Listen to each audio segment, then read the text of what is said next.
isn't dreaming of spring? It's on everyone's mind, and it's right around the corner, we hope. With spring gardening inspiration, Ferragine is here.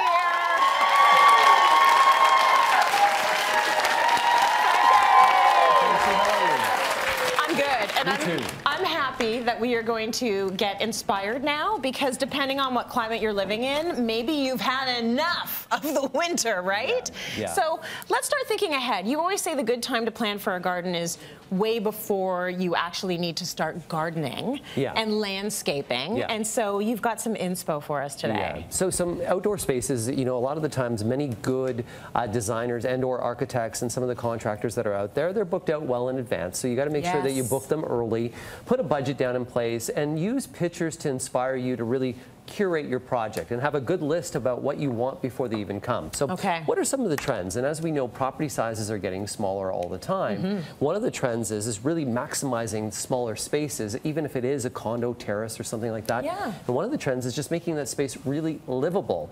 And what I mean by livable, it's, we heard it always, the outdoors indoors or the indoors out.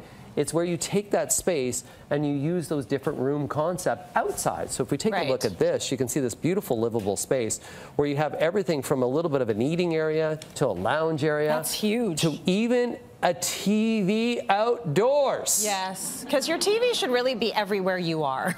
Well, you know, now now in the era where you can stream different things and watch Cityline 24/7, which you should. You do need that. But think about that evening where you can have a movie outdoors, outdoor projectors now, outdoor sound systems.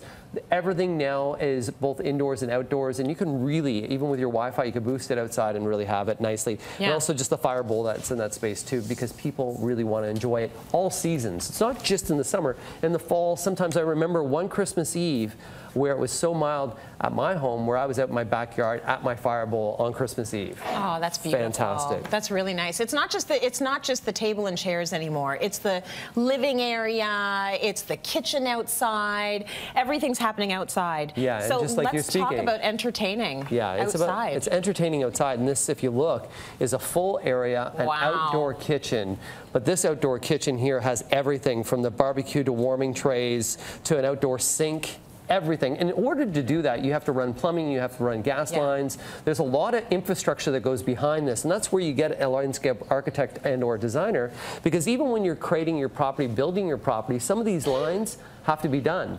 So some of this work, a lot of the times we look at what's done above, what's done below is where the real work is. What I will say to people is sometimes, and I've done many projects where they're like, I want an outdoor kitchen, and they never use it. I know. I was going to say that next. Like, does it really make sense? If you're in a northern climate, how often are you going to use that kitchen?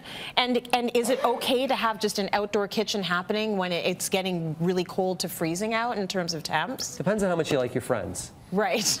How much do you really want to entertain? How much are you really going to use it? Really, that investment, when you look at that investment, you got to really think that out and think it thoroughly out, because a lot of the times people build these spaces and their kids are in sporting events and they just don't use those spaces. They do add a lot to the property value, and so when you go to sell your home, but a lot of the times, you know, you got to think about that investment. So that investment of that outdoor kitchen there is about $80,000. I was going to ask you that. How much?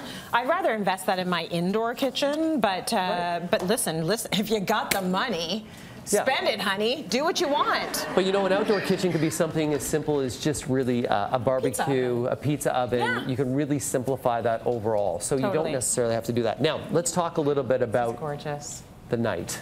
Light up the night. Light it up. That's Nightscaping. beautiful. So we're all so busy at this time in our lives that sometimes we don't get home till it's later at night. And by doing landscape lighting, not only is it going to allow you to enjoy that space, but at the same time makes that space safer at night, so people walking around. The key is make sure you use an electrical contractor, one that's a certified electrical contractor to do your work. A lot of the times there are do-it-yourself kits that are out there. But if it involves you doing your own wiring and things like that, that's the time where you got to make sure that you work with an electrical contractor. Absolutely. In terms of landscape lighting, huge trend.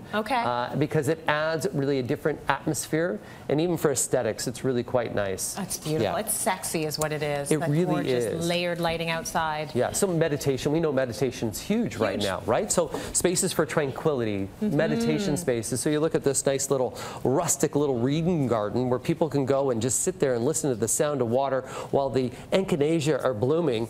that is a space that really is on trend because people need serenity now in their lives. It's very indicative of what's happening in the world right now. People want to go home and have a very safe, calm place, and I like the fact that that is a trend. And it's rustic too, so we're not talking over, it's not overly precious. Right. It's sort of grown out and wild a little bit. It's a place where you can unplug. You can just unplug. Yeah, That's architectural right. features Yes. as well in the garden. You can take a quick look there where we That's have that gorgeous. look in and where we're setting really views so that you can have a great Instagram pic. Yeah.